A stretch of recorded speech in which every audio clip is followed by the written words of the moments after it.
Kevin O'Brien, an Air Force veteran, is a brain tumor survivor celebrating 17 months cancer-free who just competed and placed in several events at the United States Air Force Wounded Warrior Trials. Joining us now is Kevin himself and his mom, Betty, sister Jillian, and his doctor, Dr. Robert Shapiro. He's a neurosurgeon from Bayside Medical Center. Welcome, everybody. Nice to have you on the couch. Thank you.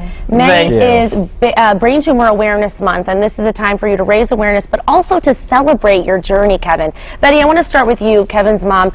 Tell us I know it's hard to do it in fast forward, but the story of Kevin's journey.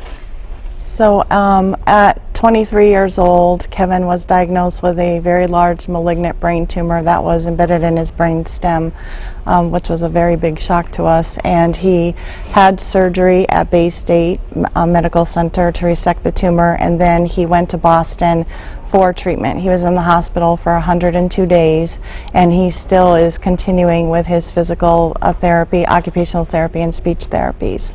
It's been quite a journey for you. I mean, your entire family, and Jillian, you're Kevin's sister. And what has this been like for you being a part of this and seeing all of this as a family member?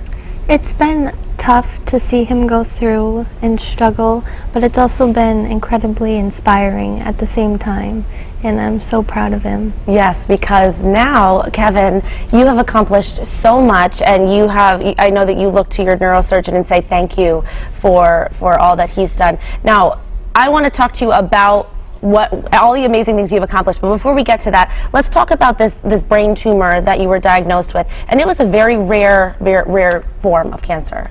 So Kevin was diagnosed with a Medullablastoma, which is a tumor that arises from the back part of the brain, from the cerebellum, and what makes it more rare for Kevin is his age. Usually about 70% of medulloblastomas are diagnosed under the age of 16, and Kevin is a late presenter for that. And it is, yes, it is it is a rare form of brain tumors, more common again in the pediatric age group. What would the symptoms be? I mean, what would you say are warning signs? In terms of brain tumors, this is Brain Tumor Awareness Month, so we can touch upon that a little bit. But in terms of symptoms, the brain tumor can increase the volume of what is within the skull, causing pressure. So you can have generalized symptoms, headaches, nausea, vomiting, some gait disturbance, and then there are specific signs and symptoms that are related to the exact location of the tumor. For example, if it's in the motor cortex, which controls motor function of the body, you may have weakness. If it's in the sensory cortex, you may have numbness and tingling. If it's in the visual area, you'll have alterations in your vision. So there are site-specific signs and symptoms that we expect from brain tumors, and then there are also the generalized form. So with Kevin had what was called a hydrocephalus, where the fluid the fluid within the brain itself was not flowing properly, and it was backed up. So that causes headaches, nausea, vomiting, and some gait alterations. And that was his first treatment, is where we diverted, or I diverted some of that buildup of fluid until I was able to bring him back to the operating room to resect the tumor.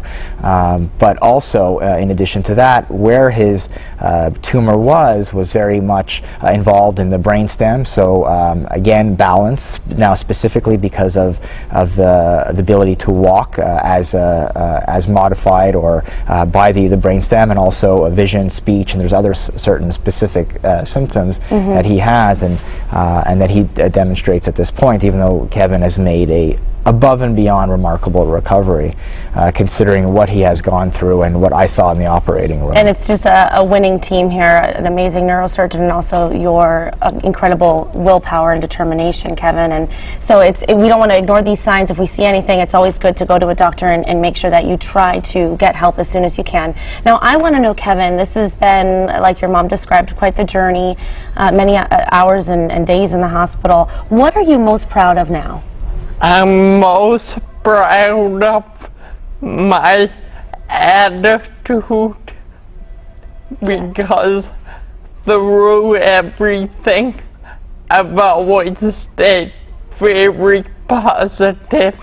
And that's a hard thing to do, to what you've gone through. I mean, you know, we get down and out in little things in our life, but I mean, this is something very few people can relate to. And now, what have you accomplished? I know that it's a lot, but if you could just say, you know, really, what is something you've done that you never thought you'd be doing now?